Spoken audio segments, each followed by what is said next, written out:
What's going on, Enforcers? We're back with another regionals topping. Well, not top, but we'll take top 37. We got our invite with a funny rogue deck. Right. So introduce yourself. Hi, I'm Colin, and I am more or less the floodgate player of the Enforcers. Oh yes, unfortunately. And do we win? That's all that matters. Obviously we won. That's all that matters. All right, well, let's get into it. I came for a fun time for myself, not for you guys. All right. All right, so as you can probably tell by the waifu here, we play in Dinomorphia for main deck. We'll start off with the ace in the hole, the main deck 3-shifter. Yep. Because Snake Eye, you paid $1,000 to lose to a 1 card. Congratulations to all you who wasted your money. Now on to the actual monsters. We'll play 3 Dinomorphia Diplos. I saw someone at the regional playing 2 Diplos, and he immediately admitted to me that it was better to play 3. That way you always have the fusion fodder. Right. Diplos is not anywhere near as good as Therizia in most times, but he's good for if you need that last 500 damage, or honestly just putting Therizia in the grave and just sacrificing him to get her out. Speaking of which, Therizia. Honestly, the best main deck monster I play. She can set a Dinomorphia trap from the deck that just gives me any kind of free frenzies, free intact if I need it. Or, against that one guy where I just double fossil digged and he ashed after he ashed prosperity, he was just sad. It was a funny day. And then, still the best dinosaur card all these years later. There's not much to say. It's Misk. She's beautiful, and she needs to go back to 3. I will die on this hill. And that's it for the main deck monsters. Again, it's Dinomorphia. You don't play many main deck monsters. I just main deck Shifter because I thought it would be funny. On to the spells.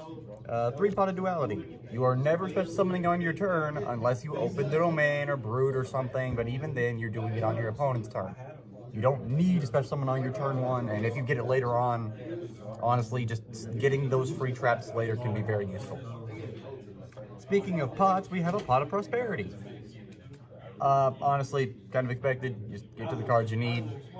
There's not much to say. It's Pot of Prosperity. And then the 1 common and 2 ulti fossil digs. I play 2 different rarities to make people angry. I know a lot of people get annoyed with me playing it, and I just like to make them mad. And yeah, funnily enough, one game against, I believe it was Snake Eye Fire King, I opened 1 Prosperity and double Fossil Dig. He ashed the Prosperity, and then I Fossil Digged into Therizia and then Fossil Digged into Misk, and he was complaining about it outside, to which one of the other team members heard and told me. It was a good day. Are one of those the ones I gave you? Are one of those the ones that you got for me? I would like to say that I approve this message. That was my only dinosaur card, and I was like, oh, I don't need that. See, I used to play True King Dino, but, well, Misk is at 1, and that makes me sad. Right. Now, on to the greatest part of any good Dinomorphia deck, the traps. And we're going to start with the non-Dinomorphia traps, such as my personal favorite, the non-once per turn, put those cards away. Ferret Flames is single-handedly one of my favorite cards when I'm playing Dinomorphia, because if you get low and your opponent has nothing but big monsters, well, they're not going to have any monsters very soon. And if they have negates, not a once per turn. Why is this card so good? Very simple, because this card was not meant to be played this way. This is a very old card with very, very bad rulings, because it affects the player, not the monsters. That's tough. It is a very fun card for me and not for you. And then, speaking of other fun cards for me and not for you, 3 gold rare Solemn Judgment. You don't need to summon, you don't need to activate, and I will sit there and, I don't know. I just don't want you playing the game. You're not allowed. Now then, on to my actual Dinomorphia traps. 3 domain, basic, just fusion summon using hand deck and field by paying half its cost. Not much to say. I personally prefer Frenzy, speaking of which you play 3 of him too.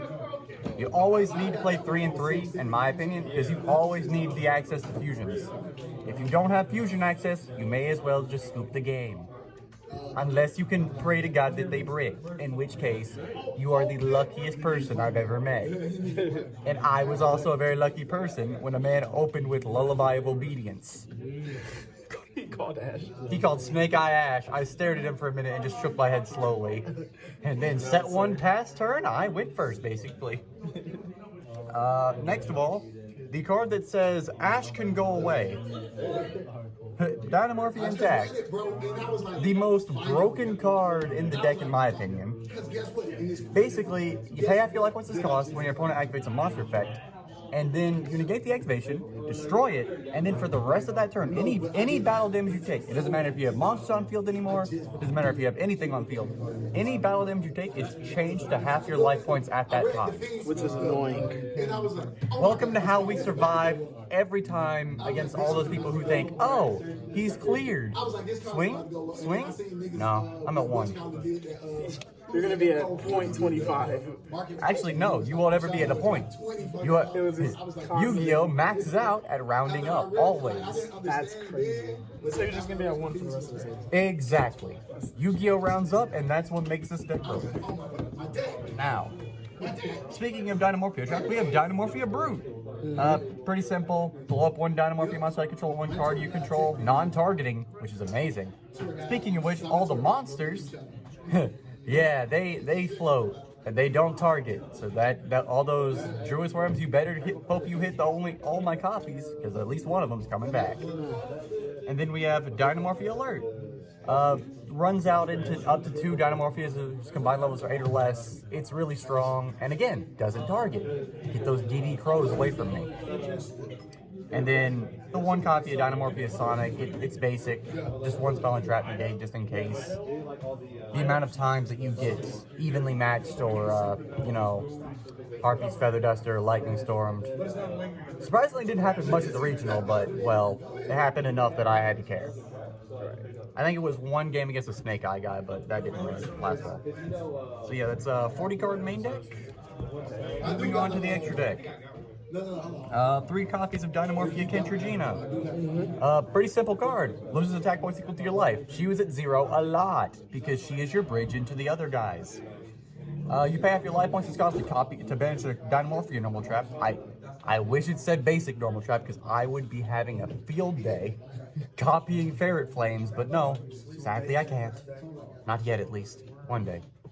But just copy the effect of any Dinomorphia trap, which actually is really good in case they ash your first Frenzy and then you have Domain set, because you can fuse into her and then copy the Frenzy, in which case they can no longer ash it, because it's like Verte Anaconda. It copies the card, but it doesn't technically it does not have the effect of doing cards from deck.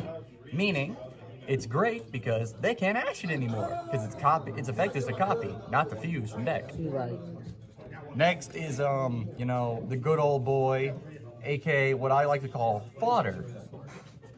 I don't think I made this guy once. I really don't believe I made this guy a single time. I literally just used him as fusion fodder for Rex time. Speaking of him, the boy! I hate that card so much. I don't care. Learn to out it. So, Rex term, literally just the best card of the deck. It's literally just goes, your opponent doesn't get to play Yu-Gi-Oh! Anymore. You got what you deserved, and now you're going to suffer for it.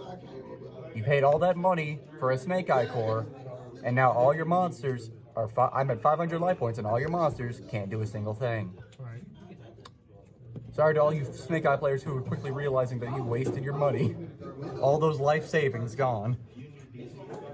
But yeah, and then they all float into the other guys if they're destroyed. Well, he floats into this, which is actually really good, because if you ever have like alert in your grave, you can just Rex Term float into him.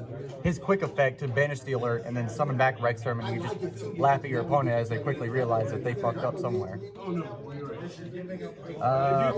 Next is the basic like little guys. One copy of Aguska, just in case. Always just in case of that one very annoying player who wants to play stun. Like not even just stun, just an annoying deck that you can't really get around. It happened. I've gone into him a few times, and it wasn't at the regional, It's usually at locals for like U-Bell matchups. But Don't talk overall, about you, though. huh? Don't talk about you, though. Why not? What's wrong, bud? Continue. Continue. Second is Evil Zordorka. I made him, I think, twice at the regional. Both times against the Snake Eye matchup because I hate that matchup so much. Worst worded exceeds monster for dinosaurs. Detach 1, not once per turn, not once per chain as a monster negate. The amount of times people try, I did this to chain to Ash, and then they chained like Veiler or something, and I just chained it again, was hilarious. Next up is his very strong brother. Detach 2 to negate a normal summon, very strong. It came up like twice. Wasn't even really I negated the normal summon. I more just negated the traps that I cared about actually hitting me. And then just in case of the one stray Ibly, I'm not getting your Cyverse monsters on my field. I want to play my dinosaurs and I want to laugh at you. Don't look at how these are dragons. Don't look at how these are dragons. And then I was just about to say. Phoenix and Unicorn. I mostly just use these three as just fodder for prosperity in most cases. They're not very useful otherwise, because like Alert locks you into Dinomorphias, and half the time you never have enough monsters to really make anything else. And I'll be honest, half the time you don't need anything else if this guy's just chilling on your board. And that's it for the extra deck. Now, my side deck is where me and one of our team members had a fight. Starting off, 2 anti-spell fragrance. If you're going first, odds are you're setting up a great board, and you just don't care after that. So you can just play it, you don't really have to care. I have another copy of Dinomorphia Sonic in the side, just in case, like I said, going first, you don't want to have them like main decking all those like just siding into just back row hate completely. Right. I used, like I said, I ran into like, I think it was 2 Feather Dusters, one of which got negated, the other which didn't, because it was late game and I just didn't care at that point. But next we have 3 copies of Cosmic Cyclone. I see your IP in the Spell and Trap card zone, and I'm not going to be seeing it very soon. Keep those IPs off my board. And I think I also use it against the Ancient Warrior guy for, I get rid of his continuous spell just to make sure it just wasn't a problem. I also did it against Necro Valley, which I don't know why Necro Valley was there. Next, the card that made me and my friend fight. Spooky Dogwood. Now, I can hear the comment section already screaming at me. Why is the deck that wants to burn itself playing the heal card? Very simple. Time is a bitch. Now, the key thing to remember here is going into time, or going into a regional setting, there are people who want to be a problem. And by problem, I mean slow play. This is to make sure that if you do that, you get punished. You want to slow play? Sure. Ghost Sister. Every time you spell summon, I get a heal. Now you can't slow play because I'm up. My team member disagreed with this. He didn't like that I was playing it because he was part of that like, oh, you're playing a burn deck, why heal? And I'm like, it's just a time card. It's really just there in case I face somebody who decides to be, that guy. Since Diplos can't burn unless I'm a 2-0, it doesn't, listen, it's just there for time. Didn't end up going to time once, which actually surprised me. I expected at least someone to be a bad person, late, but it's fine. I'm happy I didn't have to use it. Next is the classic Droll and Lockbird. Didn't do much against Snake Eye because, they can just dodge it, but it did help a lot against the Flu player round 9. I lost to him, but helped against the Flu player, the Cash matchup as well. And I think it stonewalled one of my Snake Eye matchups, but that was just basic. Yeah. And then Lava Golem. Get that IP off my board. I don't want you to link Shogun. And now, I do hear you screaming that it is fire, meaning Princess can pop it. I just don't care. Please, pop my Dinomorphias. I get floats. We all float down here. Well, appreciate you and your jank shit. Congratulations on your invite, and yeah, we'll see you again. I'll be playing another Floodgate deck. You can blame Alan. All right, we're out.